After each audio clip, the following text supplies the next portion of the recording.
ఒకవైపు నెత్తి పగిలే ఎండ, మరోవైపు శరీరాన్ని ఉడికించే వేడి. సమ్మర్ హీట్ మామూలుగా లేదు. అదేదో 10 to 6 జాబుల 9ంటికే రెడీ అయిపోతున్నాడు సూర్యుడు. 10 గంటలకు దంచుడు మొదలు పెడితే సాయంత్రం వరకు నిప్పులు వాన కురిపిస్తూనే ఉన్నాడు. ఇక మిట్ట మధ్యాహ్నం దురందర్ది రివెంజ్ తరహాలో చెలరేగిపోతున్నాడు. జనాన్ని పగబట్టిండా ఏంది అన్నట్టు నిప్పుల బాణాలు సంధిస్తున్నాడు బాణుడు. ఆ మాటకొస్తే మిస్టర్ సూర్యం ఎవరిని వదలట్లే. బీద బిక్కి పేద ధనిక అందరూ సమానమే అంటున్నాడు.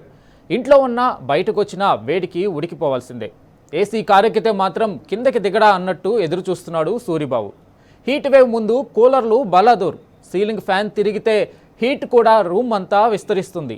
ట్యాప్ తిప్పడమే ఆలస్యం. ఫ్రీగా హాట్ వాటర్ గుమ్మరిస్తున్నప్పటికీ వాడుకునే పరిస్థితి లేదు. చన్నీటి స్నానమే అందరిది. అంతలా పెరిగిపోయింది టెంపరేచర్. జనరల్గా సండే అయినా సిటీలో ట్రాఫిక్ పోటెత్తుంది. కానీ నిన్న మాత్రం ఎండ దెబ్బకు బండ్లు రోడ్డెక్కలేదు. హాలిడేను ఇంట్లోనే గడిపారు అందరూ. కానీ ఇవాళ మండే, వర్కింగ్ డే. బయటికి రాక తప్పదు. మండే ఏమో కానీ నిజంగానే మండుతుంది. కాలనీ దాటి రోడ్డెక్కితే నిప్పుల నడకే అనుకోండి, కింద మీద కాలిపోతుంది. బైక్ మీద పోతుంటే ఏదైనా చెట్టు కనిపిస్తే బాగుండని ఎదురు చూడాల్సిన సిచ్యువేషన్. ఎర్ర ట్రాఫిక్ సిగ్నల్ ఎంత త్వరగా క్లియర్ అయితే అంత రిలీఫ్. ఓ 60 సెకండ్లు కూడా వెయిట్ చేయలేం.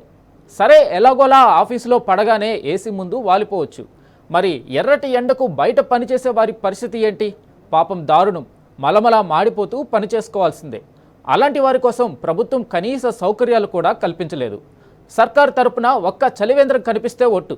సమ్మర్ ప్రిపరేషన్లో ఈ ప్రభుత్వం ఘోరంగా ఫెయిల్ అయింది.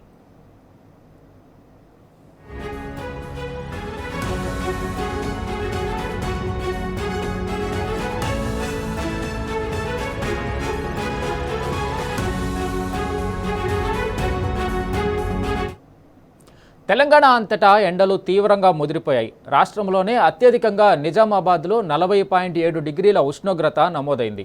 ఆదిలాబాద్, మహబూబ్ నగర్ జిల్లాల్లో 40 డిగ్రీలు దాటిపోయింది. హైదరాబాద్లో 39.4 డిగ్రీల టెంపరేచర్ ఉంది.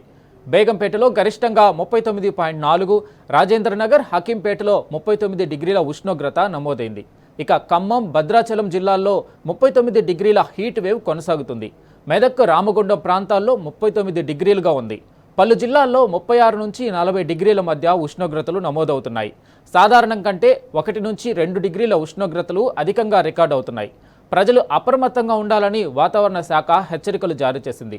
మధ్యాహ్నం సమయంలో బయటకు వెళ్లకూడదని సూచనలు చేసింది.